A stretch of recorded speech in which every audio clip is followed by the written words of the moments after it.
Well, welcome back to the Comic Books Matter podcast. I'm your host, Jesse, and with me today is myself, Jesse. It's another solo show. Probably gonna be a lot shorter, probably about 15 minutes, as usual what the solo shows are, because I hate talking to myself. That's one of the biggest things you need to know about me is my voice is the one I don't like to listen to, so I don't know why I would want to make you guys listen to it for so long. But I thought it's been a win week without a show. I should do a show. Hopefully, I'll have some more guests coming in soon. Trying to work on that. But I wanted to do an update on some of the comic book stuff I've been enjoying. I got some questions from people who like the show. So yeah, should be a good time. Talking about stuff I've been liking in comics recently. It's funny. I haven't really talked about stuff I've liked in a minute, and the thing that has been happening is there's a lot of comic book shows and movies and stuff coming out. And so WandaVision's come out, the Snyder Cut's come out, and the first episode of Falcon and Winter Soldier came out. I've seen them all because I have nothing better to do in quarantine and stuff. And I'm not quarantined, but like in the shutdown of everything going on. That's besides the point. We don't need to talk about that. Let's push that out of our minds again. So WandaVision, I actually just rewatched all of it last night with a friend. I was only gonna watch half, and then we're watching, and I'm like, man, I really want to see their reaction to all of these things later in the show. So we just watched another one and another one and another one. By the time I realized it was like 1 a.m., we finished the whole show. That show is great when you watch it all together. It's great when you watched it weekly. But if you're watching all together, you really can pick things together and like, oh, this is referencing this in a later episode, and etc. And I think Elizabeth Olsen and Paul Bentley are absolutely charming together. And Catherine Hahn's really great together, and I understand people's frustrations with the finale, but I think it's a very fun, and even though a little simple, it's a very good deconstruction of grief that I think a lot of people needed in this moment. So I understand why like the saying became a meme, but also like I don't know, it hit really good to me. It hit close to home in a lot of ways. So I enjoyed it, and I'm really excited for the weird cosmic stuff that's going to come later, especially with Loki just right around the corner. Snyder Cut. Anybody who's talked to me personally about superhero movies knows I like the Snyder movies. I don't know if I exactly like Zack Snyder himself, but I like the movies overall, even though they are definitely polarizing. I think the biggest. I was talking to Glenn, who's on the show, and he'll probably be on the show soon again. I was talking to Glenn about it, and we were like, why is it so divisive? And I realized the Snyder movies are stuck in kind of like the grim dark 80s to the mid aughts DC Comics. Not to say that DC Comics don't get grim dark now, but it's very, very stuck in that Miller and forward era of DC Comics. And I think that we've moved past that as a comic book. I mean, as a society, as a comic book community, I think we moved past that overall. I mean, there's definitely those niche groups who hate the diversity and the cool new ideas that comics are now, but we'll talk about those guys later. I think that's where the Snyderverse is stuck. And I think it works for his style, but it doesn't work for audiences for the most part. I do think this is a much better version than the Whedon version. I think it's extremely too long. I hate that people think like, why didn't they put this one in the theaters? This isn't the version we would have gotten in theaters. This is someone and got the money to do whatever they wanted this time. They got to make it as long as they wanted. Think about it. Like the original version still would have had to be under 3 hours long. Like there's no way they would have let a 3 hour movie in theaters. And they barely wanted to let a 2 hour movie in theaters. So it wouldn't have been this. It would still probably been better, but it wouldn't have been this. I think there's a lot of cool ideas, a lot of self-indulgent ideas. It's too long. It would be much better if Cyborg had a movie before this movie, so we can cut some of the extra details out. That like we basically had an origin movie within inside a movie, and that's a little difficult at times. But yeah, I thought it was good. If you have 4 hours and you like that stuff, I would recommend watching it. And then Falcon Winter Soldier was really, really good. Marvel's it's like, hey, let's go to therapy era. No, the MCU isn't it? Let's go to therapy era, because WandaVision is dealing with grief, and Falcon and Winter Soldier is dealing with grief and regrets, and it's very, very interesting. Two different types of shows. WandaVision doesn't get very MCU-y until like the end. Like there's parts, but at the end it gets very MCU-y. Falcon Winter Soldier starts off from the bat like, well, it feels like a movie off the bat. But it's very good. Sam and Bucky are Sam and Bucky are very charming together. Sebastian Stan and oh man, I feel bad that I forgot who plays Falcon off the top of my head. But I can look it up because Anthony Mackie, that's who it is. I have to finish looking it up. It just came back. Both of them are great. They don't have a lot of screen time. They don't have any screen time together in the first episode, which is surprising. But I know like they're gonna be great together when we get there. So yeah, I recommend all three of those if you like those era of things. And it's been good. It's been cathartic because I've missed superhero stuff. I mean, we have the CW shows, but I haven't watched any of Superman and Lois. And I know like I've been watching The Boys and Doom Patrol and stuff and catching up on that, but I don't know. I've missed the mainstream stuff, which is weird to say. So yeah, that's the entertainment side of that. Comic book wise, I have a bunch of comics. I picked up 3 weeks worth of comics recently and haven't read much yet because I've been busy. But I did read 2 books out of the new stuff. I read Infinite Frontier, which I get, again, people not enjoying what Joshua Williamson is doing in that book because it's very similar to other eras of the DC Comics.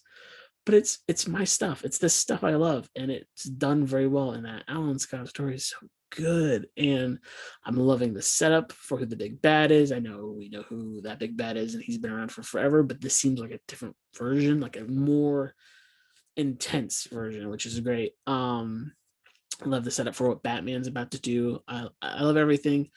We can do without the Star Girl for anybody who understands why. But yeah, I'm excited. I'm excited for that. And I read Ultra.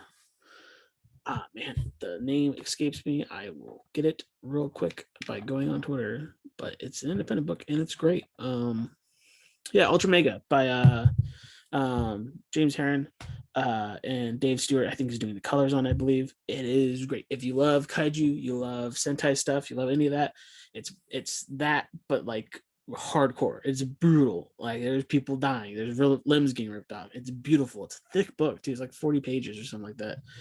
It's great. So those are the 2 comics I've been reading of the new stuff. Old stuff, I've been going through Immortal Hulk for the first time. And Al Ewing, what how did he get a horror book that, like, how did he get such a good horror book through Marvel? That's insane. It's weird. It's really thought provoking too in a lot of ways. I'm only like 20 issues in though, so I have a lot of ways to go. That's great. I finished the Grant Morrison Doom Patrol. Their work was very, very good. I think I'm spoiled by stuff that was influenced it at this point, so it's not like blowing my mind like I feel like it would have if I read it first before I've read everything else that was influenced by it. But yeah, it's great. Other than that, I think that's all I've been reading. I've been curious about more biographies. I was reorganizing my bookshelves and I saw the unauthorized Marvel history book, and I'm like, man, I should reread that because that stuff's so fascinating, and I wish there was more of those. That's besides the point. If you have good book recommendations about comics, let me know. I know there's that IDW one about the hidden writers and artists of comics about Black comic creators in the past, and I need to pick that up. But yeah, that's my update.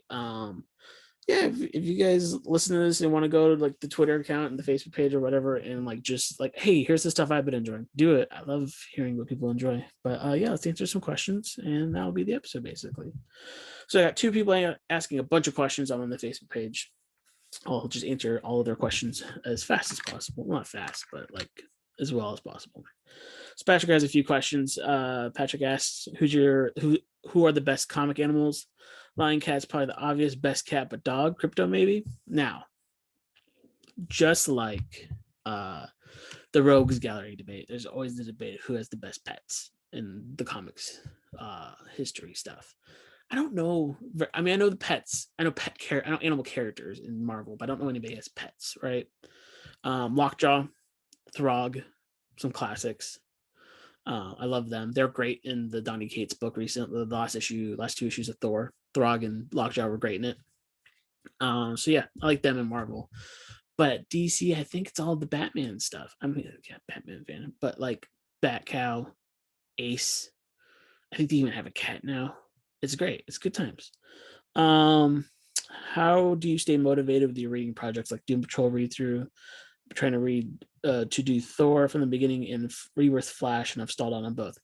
You gotta take breaks. That's why I'm taking a break on Doom Patrol. I've read a bunch of Doom Patrol. I've been trying to read all of Doom Patrol, and you gotta take breaks. That's the easiest thing. My favorite thing to do. I do this with manga. I mostly did it with manga and manhwa because that's what I was marathon reading before Doom Patrol and stuff. What you got to do is you pick two. So I have Doom Patrol and I have Immortal Hulk right now. You pick two, you go through a bunch of one and find a break point. That's where the Grant Morrison run is. Like I finish Grant Morrison run, take a break, go to the other one, find a break point or finish it. Like I'll probably finish Immortal Hulk before I jump back to Doom Patrol, find a finish point or a stopping point, and then switch back to the other, and just keep going back and forth until you finish. That's how I read through series. That's just me though. Any recommendations for Marvel Unlimited or DC Infinite that I should check out? If you're reading Marvel Unlimited, I think you should read all the Marvel Now stuff. That's like the Faction Hawkeye, the Hickman Avengers, the what else? What else was that era? I think the uh Gilliam and McKelvey's what was it? Runaways? No, Young Avengers. That stuff. The Loki run, like all of that stuff, like early 2010s, that stuff. That stuff is great. So yeah. I enjoyed that being able to access that.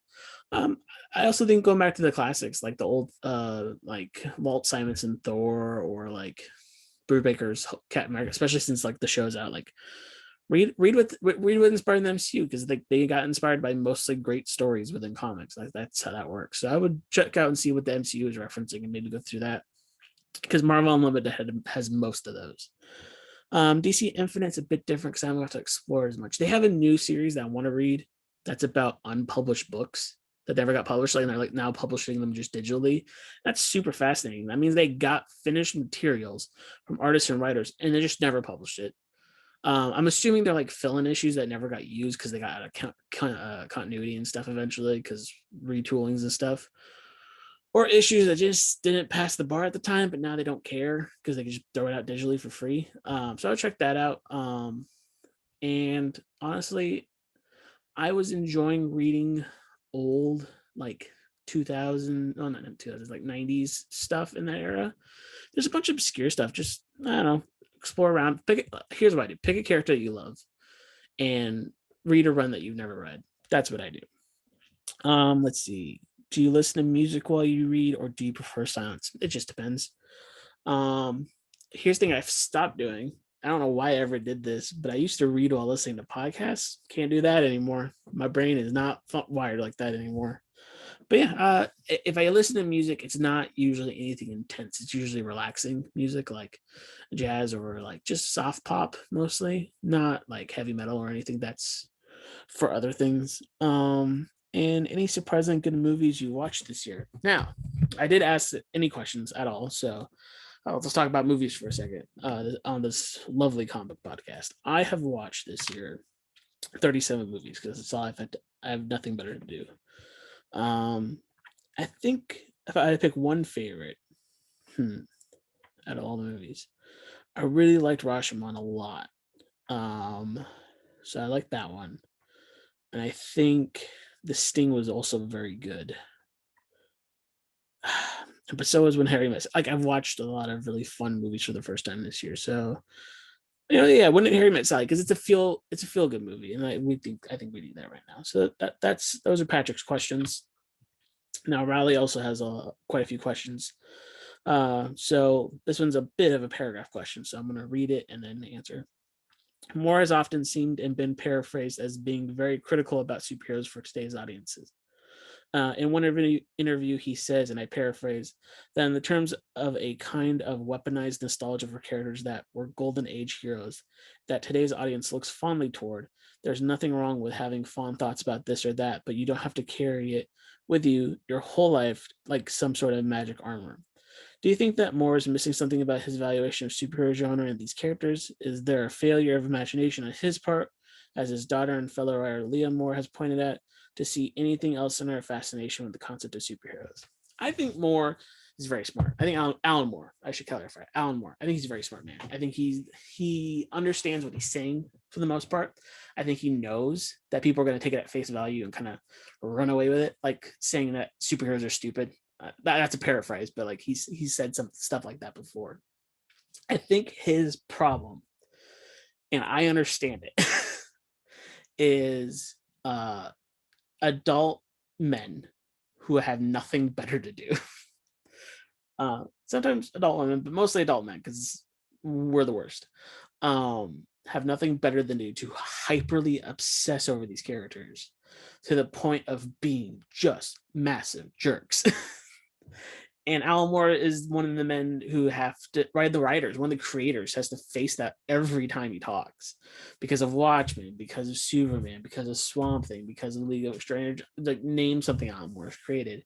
There's an obsessive cult around it, and he hates it because that's not what he wrote it for. He wrote it to write something cool and new and fascinating, something that people will love, of course, but not obsess over. I don't think any writer, unless you're like super egotistical, like write something for someone to obsess over.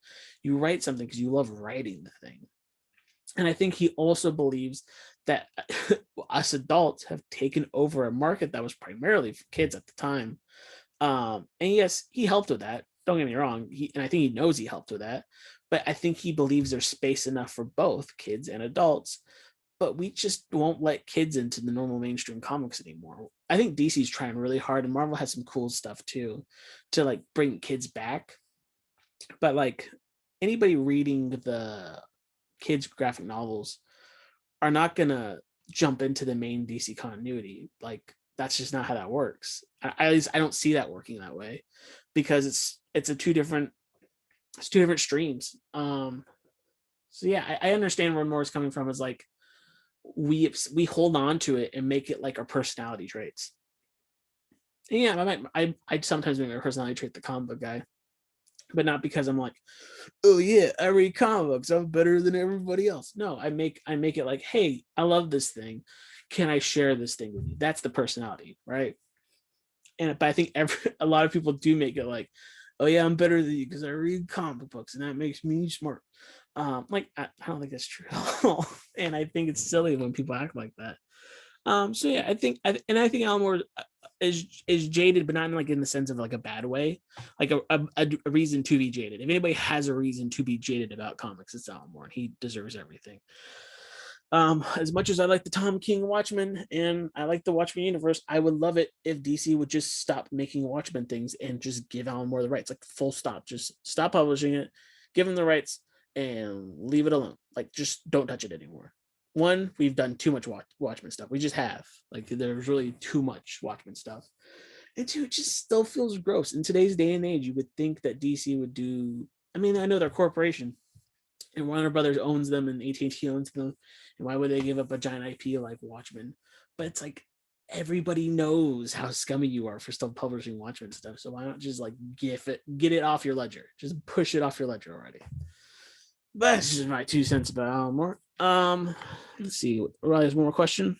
What do you think is more marketable? A series with a high concept to potentially blow minds, or a story with an intimate personal journey that hit your feels? I think it depends on who's marketing it. I think the creative team behind it really depends, because if someone told me that Jonathan Hickman was writing a very personal story, a very intimate, small personal story, I would not buy that book. I just wouldn't, because that's not what I read Jonathan Hickman for. I read Jonathan Hickman. It could still be personal, but it's for the wide epics. That's what I read it for. East to West, his Avengers, his Fantastic Four, his X-Men. Like, that's what I read Jonathan Hickman for. But if you're telling me Ed Brubaker is doing a giant fantasy epic, I probably wouldn't buy that either, because that's not what I read Brubaker for. I read him for the very intimate, personal crime stories, the intimate, personal, like his Cap run, the Winter Soldier run. That's not a big epic thing. I mean, it can be epic, but the core of Winter Soldier is a very personal brother story. That's what we read that for. There's very few, I think, writers who can pull off both. And I think there's writers who think they can pull off both and they can't. So yeah, I think it just depends on the writer. And like the artist matters a lot too. Like the artist matters a lot to help explore that world. But I think artists are way more better at doing both than writers are. I do not. I like there are definitely some artists who can't do both, but I think more so artists can do both. So I don't think it's as much of a determinant on the artist, but is on the writer. It's and sometimes writers can surprise you. I think Outcast by gosh, what is it? Robert Kirkman. It was a very personal story, very intimate personal story, very small story. Compared to The Walking Dead, Invincible, and even now like Fire Punch. I think that one was a very intimate personal story and it worked. I thought it worked really well. But we've only seen him do it once, at least from my readings. So yeah, I think it just depends. It depends on the writer. It also depends if there's a story there. Because I think you can see a pitch and know that this person just had this idea, but they don't have a story. And that doesn't work either. So yeah, it just depends. I don't think either one of them is more marketable than the other. It just depends on who's behind it and what the pitch is. Yeah, what I'm trying to think of something that like didn't work that like should have, but I can't. So there's that. And so let's talk about one serious thing before I wrap up. Um Comics Gate's a really terrible group. They're just terrible. And Ethan Van Sciver is like one of the heads. He's terrible. He's absolutely terrible. Don't look him up. You really don't need to. You just know he's terrible. So if you see his name, you need to know like you should go the other way. And yeah, he worked on a bunch of stuff that I enjoyed, and so did someone else that's terrible that worked on those things. And I know I still enjoy them because I think the stories are fun for me because I grew up on them. Doesn't mean I have to support them now. That's like the biggest thing. Like, yes, you could enjoy stuff of the past that you've already enjoyed before you knew the person was terrible, and it's still going to be tinged with probably negative things. But you do not have to support these artists now. And that's the key thing. But yeah, he's garbage, and he really tried to promote more Asian hate, and it's just so bonkers that people are like this. Um, so I just want to say, Comics Gate people who think that like diversity doesn't belong in comics, people that just are gross and stupid. I don't want you listening to the show, and I don't want you following me, and I don't care if you like come in comments and like try to trash me. I don't really care. I'll deal with it. But yeah, like, dude, stop the hate. Like Black Lives Matter, Asian Lives Matter, every every life matters. We say like all lives matter, but we that's deciding to like disregard the people who are in trouble right now. That's the problem with that statement. I know I'm speaking to the choir for the most part. Um so yeah, like there'll be stuff in the comments in the description of this, like always, to support the people that are going through it right now. But I just want to know this podcast stands with you. That's all. I just want to say that this podcast stands with you. Listen, and know that like I respect you guys, and I'll do whatever I can to help you guys out. So yeah, that's all. Yeah, so the outro. This is weird. This is weird talking to myself for this long. Outro. You can find this show at Comics Matter Pod on Twitter, facebook.com/comics matter. I know the website sucks, but if you're on there, it's still a way to get a hold of me. Email me at comicsmatter@gmail.com. If you have any questions for the show, questions for future guests, want to be a guest on this show, I'm always looking for guests. You could be a creator, you could be someone in the industry in any way. You could just be a fan that really has cool stories that you want to talk about. We can talk about having you on, or just maybe writing a story for the show, which I will read on air.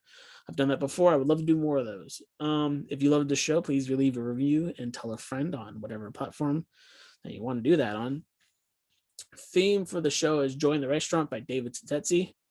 Logo for the show is done by my friend Steven, and I think that is everything because I didn't write anything down this time. And remember, everybody, Captain America punched those Nazis. That was the cover of comics. He was punching Nazis. So yeah, just remember that. Bye, everybody.